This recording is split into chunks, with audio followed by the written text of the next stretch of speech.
దెందులూరు మండలం గాలాయిగూడెం గ్రామంలోని నాగాశ్వని పేరంటాల తల్లి 4వ వార్షికోత్సవాల్లో ముఖ్య అతిథిగా పాల్గొని ఉత్సవాలను దెందులూరు ఎమ్మెల్యే చింతమనేని ప్రభాకర్ ప్రారంభించారు. ఈ సందర్భంగా ఆలయానికి విచ్చేసిన దెందులూరు ఎమ్మెల్యే చింతమనేని ప్రభాకర్కి గ్రామ పార్టీ అధ్యక్షులు పూజారి శ్రీనివాస్ ఆధ్వర్యంలో, స్థానిక కూటమి నాయకులు, ఉత్సవ నిర్వాహకులు, గ్రామస్తుల ఆధ్వర్యంలో ఆలయ సాంప్రదాయ రీతిలో ఘనస్వాగతం పలికారు. భారీ గజమాలలతో పాటు అడుగడుగునా మహిళలు పూలవర్షం కురిపిస్తూ దెందులూరు ఎమ్మెల్యే చింతమనేనికి ఆత్మీయ స్వాగతం పలికారు. అనంతరం శ్రీ నాగస్వని పేరంటాల తల్లి అమ్మవారికి దెందులూరు ఎమ్మెల్యే చింతమనేని నియోజకవర్గ ప్రజల సుఖశాంతులను కాంక్షిస్తూ ప్రత్యేక పూజలు నిర్వహించారు. ఈ సందర్భంగా ఆయన మాట్లాడుతూ తనపై ఎల్లప్పుడూ గాలాయిగూడెం గ్రామస్తులు చూపిస్తున్న అభిమానం ఎన్నటికీ మరువలేనిదని, స్థానిక కూటమి నాయకులు, గ్రామస్తులకు అభినందనలు తెలిపారు. అదేవిధంగా అమ్మవారి 4వ వార్షికోత్సవాలను ఎంతో భక్తి శ్రద్ధలతో ఘనంగా నిర్వహిస్తూ ఉత్సవ కమిటీ సభ్యులను ప్రత్యేకంగా అభినందించారు. నేటి నుంచి ప్రారంభమై 3 రోజుల పాటు జరిగే నాగస్వని పేరంటాల తల్లి ఉత్సవాలను ఎలాంటి అసౌకర్యం లేకుండా విజయవంతంగా నిర్వహించేలా చర్యలు చేపట్టాలని ఉత్సవ నిర్వాహకులకు సూచించారు. అదేవిధంగా కాబోయే సొసైటీ అధ్యక్షులు పూజారి వెంకటరత్నం నాయుడికి శుభాకాంక్షలు తెలిపారు. ఈ కార్యక్రమంలో తెలుగుదేశం పార్టీ సీనియర్ నాయకులు తాత సత్యనారాయణ, కొనగళ్ల శివమణి గౌడ్, పూజారి రాజశేఖర్ సహా పలువురు కూటమి నాయకులు, ఉత్సవ కమిటీ నిర్వాహకులు, గ్రామస్తులు పాల్గొన్నారు.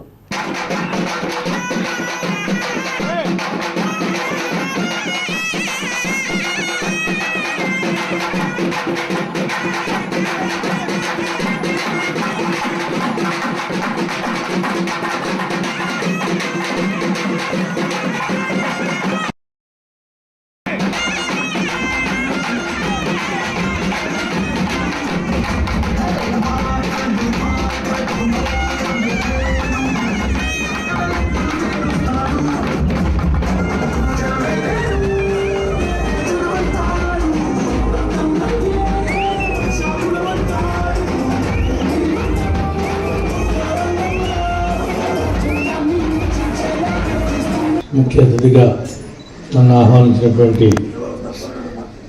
శ్రీను గారికి,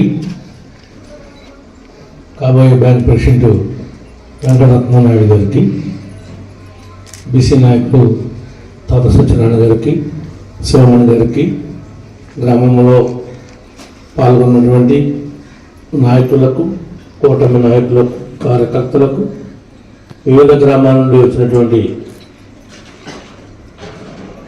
మీ యొక్క బంధువులకు, మిత్రులకు, శ్రేయోభిలాషులందరికీ, మరి పూలతో నన్ను ఇప్పటి వరకు మరి స్వాగతం పలికి ఆహ్వానించినటువంటి సోదరిమణులందరికీ కూడా ప్రత్యేకంగా నా యొక్క అభినందనలు తెలియజేస్తూ, ఈ యొక్క నాగాశ్వని పేరంటాల యొక్క వైభవాన్ని మరి ఎంతో జాగ్రత్తగా, ఏ రకమైనటువంటి అపశృతులు లేకుండా 3 రోజుల 3 రోజులు విజయవంతంగా నిర్వహించాలని ఈ కమిటీ వారికి, ముఖ్యంగా పూజారి శ్రీను గారు బాధ్యత తీసుకుని ఈ కార్యక్రమాలన్నీ విజయవంతమయ్యేలాగా చూడాలని మనస్ఫూర్తిగా ఆకాంక్షిస్తూ, అందరూ కూడా ఈ యొక్క కార్యక్రమంలో భాగస్వామ్యం చేసినందుకు ప్రత్యేకంగా నా యొక్క అభినందనలు తెలియజేస్తాను. Thank you.